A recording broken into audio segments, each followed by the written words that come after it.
Bem-vindos a mais uma aula e dando sequência ao nosso estudo de processo civil, vamos falar agora a respeito de conciliação e mediação, a audiência do artigo 334 do CPC.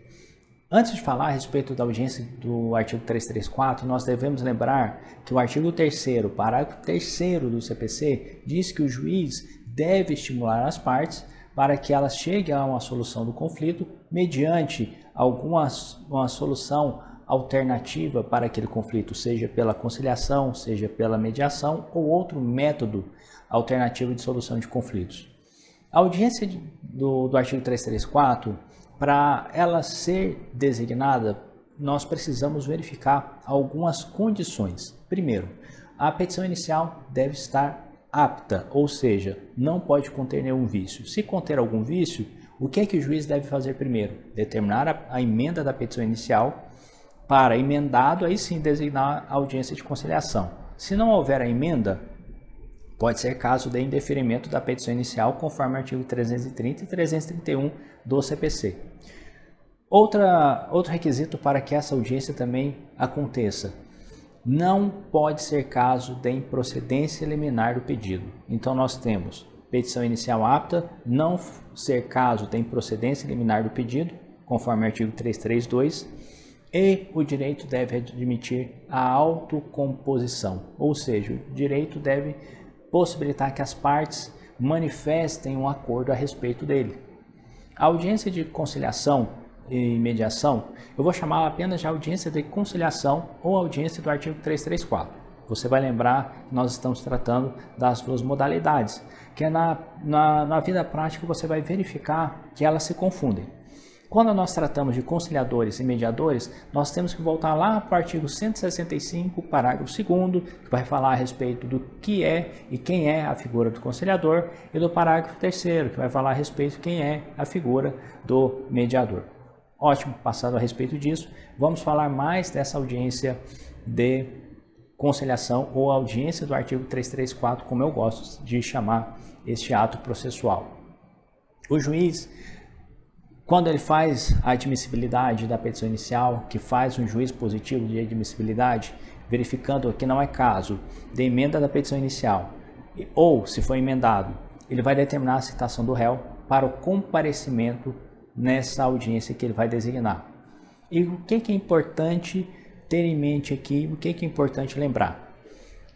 Ele vai determinar o comparecimento do réu mediante um ato chamado citação. Por que o ato citação? Porque é o primeiro contato que o réu terá com o processo. Então ele precisará ser chamado para o processo e o ato que faz isso é o ato citatório.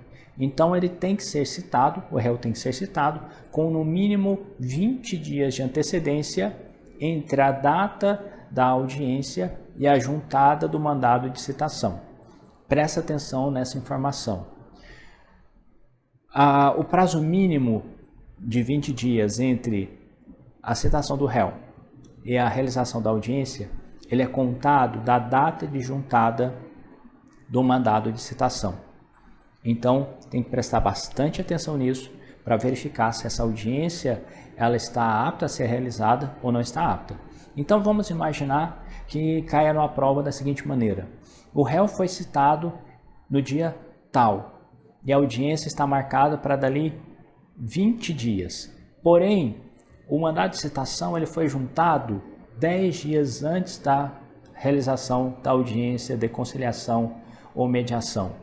Foi respeitado o prazo mínimo de citação do réu? Não, porque esse prazo mínimo é de 20 dias contados da juntada do mandado de citação ou do aviso de recebimento da carta de citação pelo réu.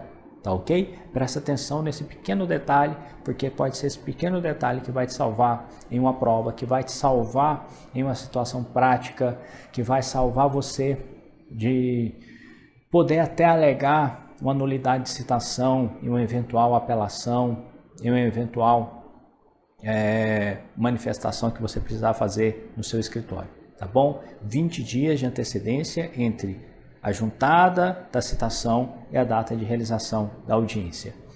Já o autor ele será intimado da realização dessa audiência pelo seu advogado. E por que a intimação? Intimação é um ato que o juiz determina, chamando as partes para praticar alguma coisa ou para dar ciência a respeito de um ato praticado. O autor já tem advogado constituído nos autos em razão da petição inicial, por isso ele será apenas intimado. E olha só, mais um detalhe interessante a respeito da audiência de conciliação e mediação.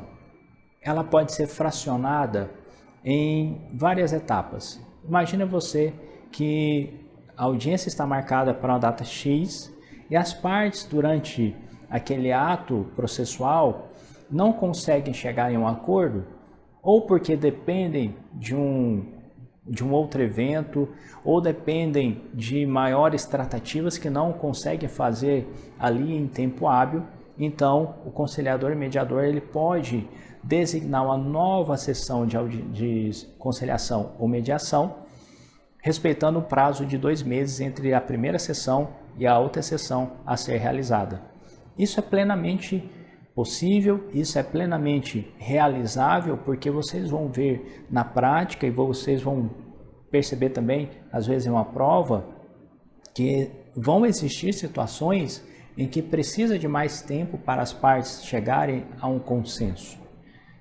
Às vezes ali 20, 30 minutos designados para essa conciliação não é suficiente. Não é suficiente talvez ficar a tarde inteira ou o dia todo conversando a respeito para que as partes cheguem a um consenso. Então precisa mais de uma sessão, pode designar, desde que entre a primeira sessão e a outra sessão designada tenha um prazo, não ultrapasse um prazo de 2 meses. Outro detalhe interessante, a audiência de conciliação ou mediação, como regra, ela sempre será designada. Por que como regra? Porque para ela não ser designada, nós temos alguns critérios para não ser designados. Primeiro, as partes, quando eu falo partes, autor e réu, devem manifestar o seu desinteresse na realização dessa audiência. E como é que eles vão manifestar esse desinteresse? O autor vai manifestar o desinteresse na não designação da audiência lá na sua petição inicial, conforme o artigo 319, inciso 7, e o réu, após citado, ele tem o prazo de até 10 dias antes da data da realização da audiência para peticionar, informando que não tem interesse na realização do ato conciliatório ou de mediação. Então, para que não aconteça, ambas as partes têm que manifestar que não possuem interesse. Vamos imaginar a seguinte situação então. O autor, na sua petição inicial, fala o seguinte: eu quero a designação da audiência de conciliação ou mediação. Ou simplesmente não fala nada. Se ele não manifestou de forma expressa que não deseja, vai ser presumido que ele pretende e deseja que haja aquele ato processual. O réu vem 10 dias antes, em tempo hábil, protocola a sua petição interlocutória dizendo o seguinte: eu, requerido, não tenho interesse na realização do ato de conciliação. A audiência, nesse caso, vai realizar? Vai. Por que vai? Porque para que ela não aconteça por vontade das partes, ambas as partes, autor e réu, ou polo passivo e ativo, devem ter manifestado que não desejam audiência de conciliação. E vamos contextualizar essa situação. Imaginar a seguinte hipótese. O autor, na petição inicial, manifesta de forma expressa que não deseja a designação da audiência de conciliação. O réu, 15 dias antes da data designada para essa audiência, por petição, manifesta também que não tem interesse na realização do ato de conciliação ou mediação. Essa audiência, nessa hipótese que eu falei para vocês, acontecerá? Não, porque ambas as partes requereram ou manifestaram desinteresse na realização deste ato processual. E quando fala partes, o próprio CPC diz o seguinte: quando houver litisconsortes, todos eles devem manifestar a sua concordância pela não realização da audiência de conciliação ou mediação. Ou seja, se eu tiver 3 litisconsortes no polo passivo, 2 deles manifestarem que não querem audiência de conciliação, o autor também diz que não quer audiência de conciliação, mas sobrou um litisconsórcio falando que quer audiência de conciliação, essa audiência vai acontecer, tá certo?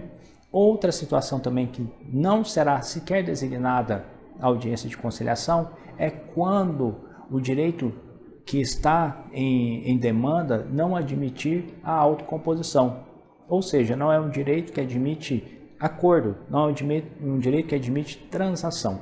Trata-se sempre de um direito indisponível não transacionável. Outros detalhes a respeito dessa audiência de conciliação, nós temos que lembrar o seguinte: essa audiência de conciliação ou mediação, ela vai respeitar todos os princípios inerentes à audiência, inerentes ao ato de conciliação ou mediação, que a gente vai ver lá no artigo 166. Eu peço para você anotar como observação, como atenção, o seguinte princípio, na verdade, 3 princípios inerentes à conciliação e mediação. Primeiro, que é o princípio da confidencialidade, pode cair em prova. Segundo, o princípio da informalidade, também pode cair em prova. O segundo também, o princípio da oralidade, que também pode cair em prova. Quando houver a audiência de conciliação, as partes devem comparecer acompanhadas do seu advogado ou defensor público. Então, se o autor e réu sabem que essa audiência vai acontecer, autor e réu devem comparecer nessa audiência.